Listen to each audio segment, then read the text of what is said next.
My name is Michelle Leggett, and I'm definitely Southern. I like to cook, and this is live. It's a live video that I'm going to upload up to YouTube and be my first recipe, so welcome.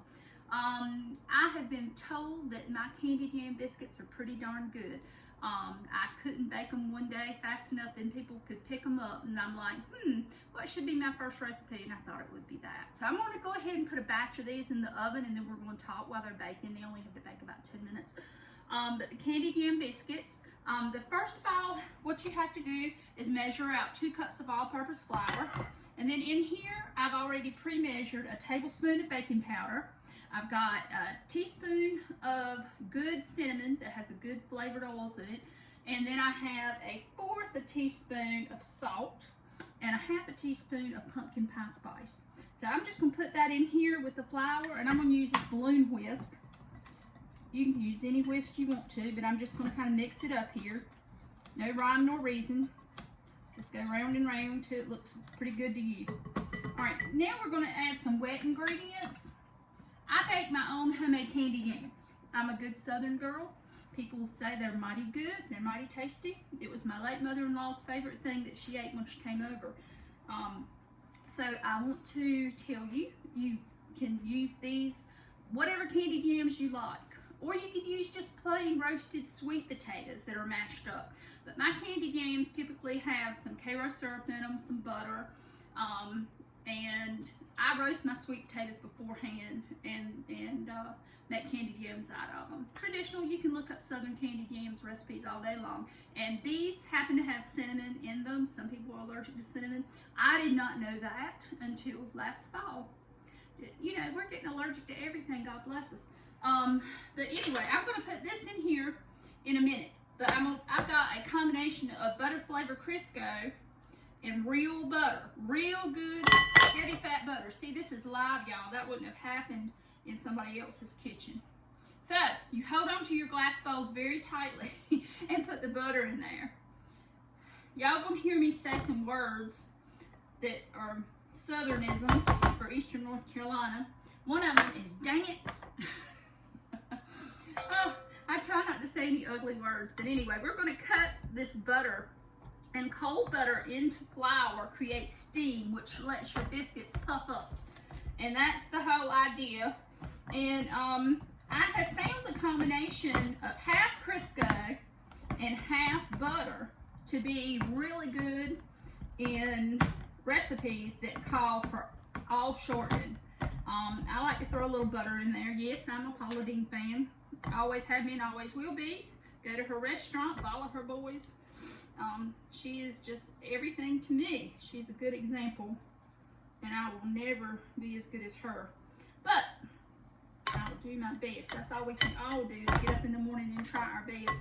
So that will stick into your little pastry blender here. If you do not have a pastry blender and you have like a pulsing type of Ninja, Shark, a small food processor or something, you can pulse this together.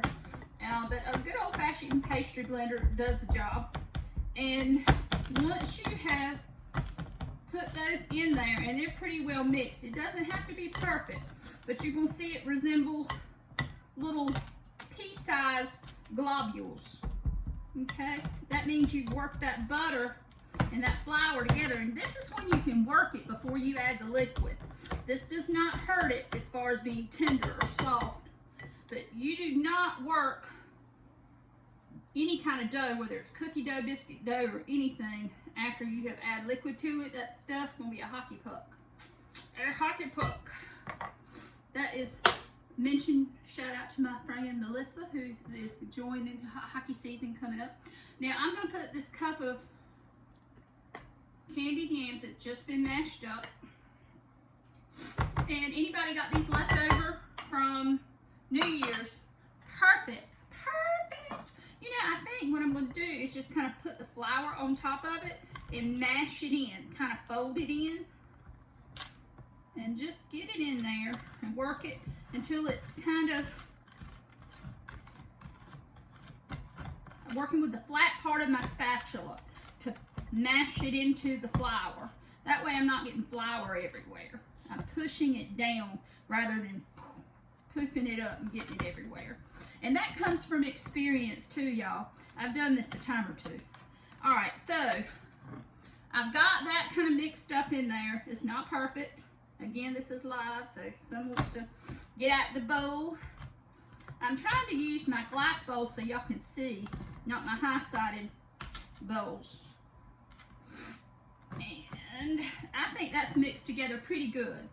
So now I'm going to add about, it says 1/4 cup of buttermilk, but I don't put all of it to start with because there's varying humidity in the air all the time, and that plays a part in your baking. So I just want this to come together where it starts to look like cookie dough, or in this case biscuit dough. And you see I've got a little bit more dry area right there, so I am going to add the rest of that milk in there, which is buttermilk. If you do not have buttermilk, never fear. Get your milk and add, I think it's a cup to a teaspoon of vinegar. You can make your own buttermilk. And it just changes the acidity of the milk.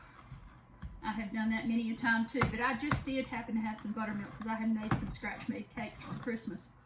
And you know, sometimes when you bake buttermilk, buy buttermilk, it's got that date on there, and it gives out pretty quickly. So this is something you can make regular biscuits, not just candied yam biscuits. So this is a dough now. I'm going to get this off of there and transfer it to my board. I want it to be moist because I want moist, delicious biscuits. Now, this is my large cutting board that I have just put flour on, okay?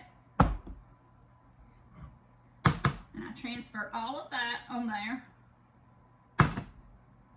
And I thoroughly washed my hands, y'all, thoroughly. I am a nurse, and I'm all about keeping everything clean. So everything has been wiped down this morning. I use Norwex, so that mechanically removes 99% of all bacteria and germs and all that kind of lovely stuff. And I'm not into chemicals. Not into chemicals. I blame that for a lot of cancer issues. But anyway, we'll talk about that another day. See, this ball of dough has come together, and I have not mashed it a whole lot. I just kind of folded it into itself to where, and it's not going to be perfect. It's got cracks in it, okay? And you might see a glob of butter in it still that didn't get mashed in. That's okay. That's going to melt. So I have a Pampered Chef round pizza stone, and I cut a piece of parchment paper to fit that stone because I've got it heating up in the oven because I want it to cook fast. So I am going to kind of pat this out in a circle. If I were using a rectangular shape thing, I would make this rectangular. And then when I'd roll it out, it would be rectangle. But right now, I'm going to do a circle. Okay, so I got me a circle. Ta-da! And I'm going to use my good old trusty handy dandy roller outer thingy, baker's roller, and roll it out a little bit. And then I'm going to pick it up and kind of smoosh off the flour, and I'll clean that off later. I'm going to fold it into fourths, and I do this for my pie crust too. I'm getting ready to make a pie crust in a little bit. And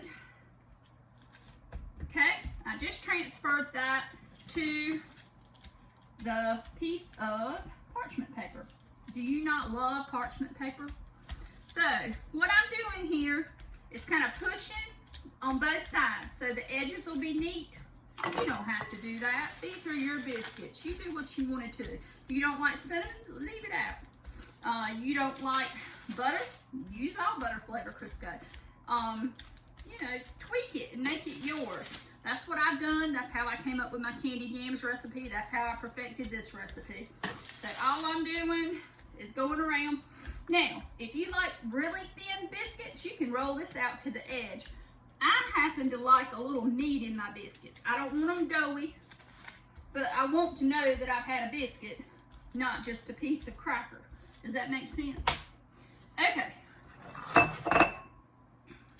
That might be one of my catchphrases I use too much. All right, so you can use this little old teeny knife to cut it. I actually like a pizza roller, and I forgot to get that out. Let me see if I can see it. Yep. Pizza roller makes things so easy. I use a lot of stuff. Now again, it's live TV. I had to shut my drawer. So what I'm gonna do is just cut it in the middle. All right, so I divided that into halves. I'm gonna divide that side into half, divide this side into half. Then I'm gonna go up the middle on the other side and do the very same thing. Now, if you want smaller biscuits, you can have smaller biscuits. Cut it into more pieces. If you want a big hunking cat head biscuit, you can do that too. And cat head biscuits fit in the palm of your hand. So I have this on this piece of parchment paper, and I'm gonna transfer it to the oven, okay?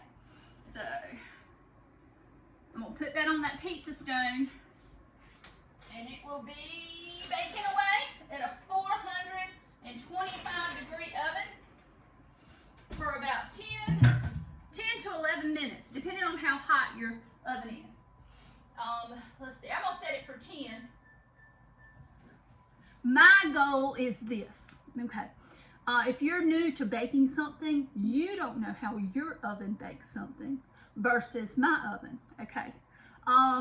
So if I say a guide, 10 to 12 minutes, check it at 9. Just peek at it, all right?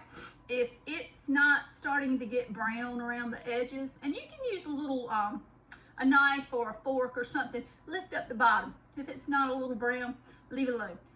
Let it go for another couple of minutes. But 425 is a good heat. What it does, it hits that butter and the moisture from everything.